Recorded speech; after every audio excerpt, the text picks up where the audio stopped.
Anggota Exco PSSI, Arya Sinulinga, angkat bicara soal isu Timnas Indonesia lawan Timnas Portugal di FIFA Matchday. Arya mengatakan bahwa Timnas Indonesia memiliki jadwal yang padat selama 2024. Timnas Indonesia memang terus membangun kekuatan dengan menaturalisasi pemain keturunan. Selain mendatangkan pemain, PSSI juga mencari lawan-lawan kuat, salah satunya yang sudah dihadapi adalah Timnas Argentina. Duel Timnas Indonesia versus Argentina tersaji di FIFA Matchday Juni 2023. Namun, Timnas Indonesia harus menelan kekalahan 0-2 dari juara Piala Dunia 2023 itu dalam laga yang digelar di Stadion Gelora Bung Karno, SUGBK, tersebut. Ketua Umum PSSI, Erick Thohir, pun menyatakan bahwa satu lawan kuat akan dihadapi Timnas Indonesia dalam ajang FIFA Matchday. Bahkan, PSSI sudah melakukan kontak dengan Portugal, Belanda, dan Jerman untuk menggelar laga uji coba internasional. Namun, Arya Sinulinga mengatakan Timnas Indonesia memiliki jadwal padat dan belum mengetahui ada ruang atau tidak untuk menghadapi tim-tim kuat. Namun, ia menjelaskan akan mengundang tim-tim hebat lainnya pada tahun depan jika jadwal tak padat. Tahun ini sangat padat. Saya nggak tahu apa ada ruang untuk mengundang timnas kuat. Kita lihat saja gimana nanti.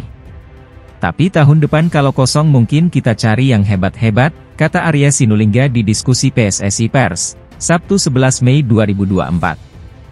Sementara itu, Arya Sinulinga mengatakan Timnas Indonesia memiliki peluang besar untuk lolos ke putaran ketiga Piala Dunia 2026 zona Asia.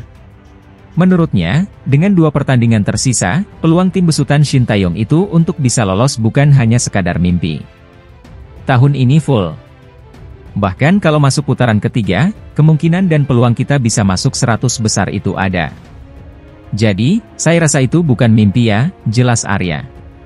Saat ini, Timnas Indonesia menempati posisi kedua di klasemen sementara grup F putaran kedua grup F Piala Dunia 2026 dengan 7 poin.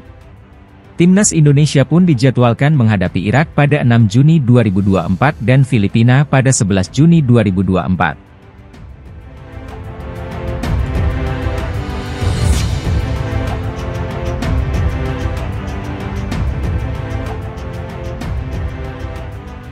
Kena kartu merah, Shin Tae-yong absen memimpin laga Timnas Indonesia versus Irak dan Filipina di kualifikasi Piala Dunia 2026 zona Asia.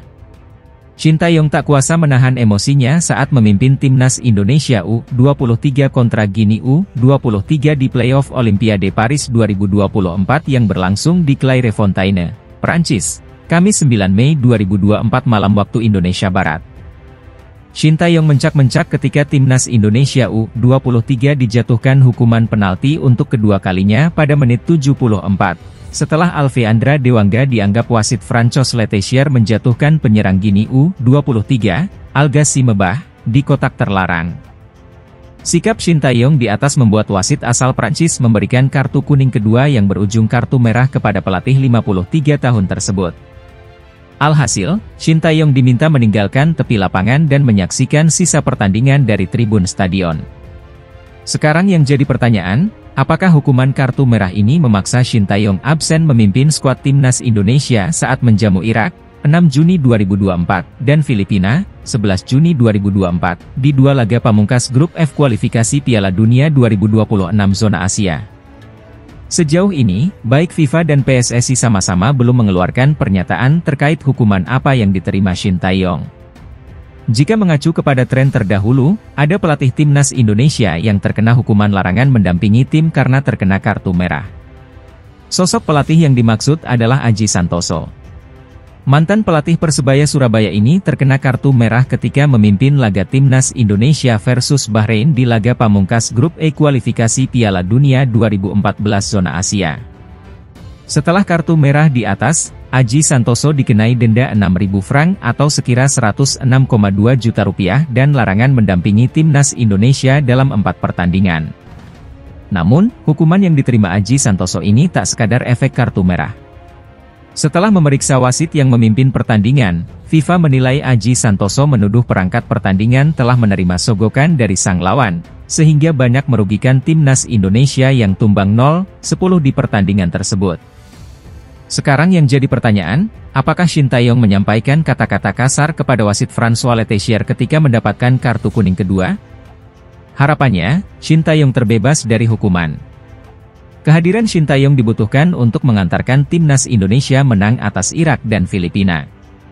Timnas Indonesia hanya membutuhkan satu kemenangan dari dua laga di atas demi mengamankan tempat di babak ketiga kualifikasi Piala Dunia 2026 zona Asia.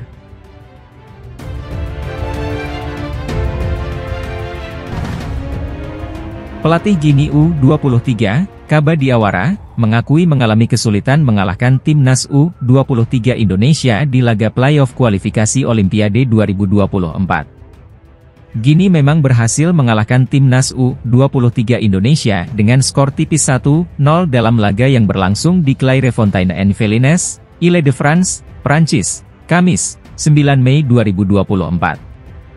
Sebenarnya Gini bisa dikatakan menang atas Indonesia bukan karena penampilan yang mengesankan. Pasalnya, mereka mengalahkan timnas U23 Indonesia melalui gol tunggal yang dicetak oleh Ilais Moriba pada menit ke-29 melalui tendangan penalti. Tendangan penalti ini didapatkan setelah Witan Sulaiman divonis melanggar Al-Ghazi Mebah di kotak penalti sehingga wasit menunjuk titik putih. Setelah mengalahkan timnas U23 Indonesia dengan skor tipis ini, Kaba Diawara mengaku bahwa melawan tim asuhan Shin Tae-yong bukan laga yang mudah. Mantan pemain Arsenal itu mengaku bahwa sebenarnya dia sudah memprediksi pertandingan ini tak akan berjalan dengan mudah. Akan tetapi, dia cukup terkejut karena pertandingan berlangsung cukup sulit. Kesan saya adalah pertandingan ini sulit, ujar Kaba Diawara.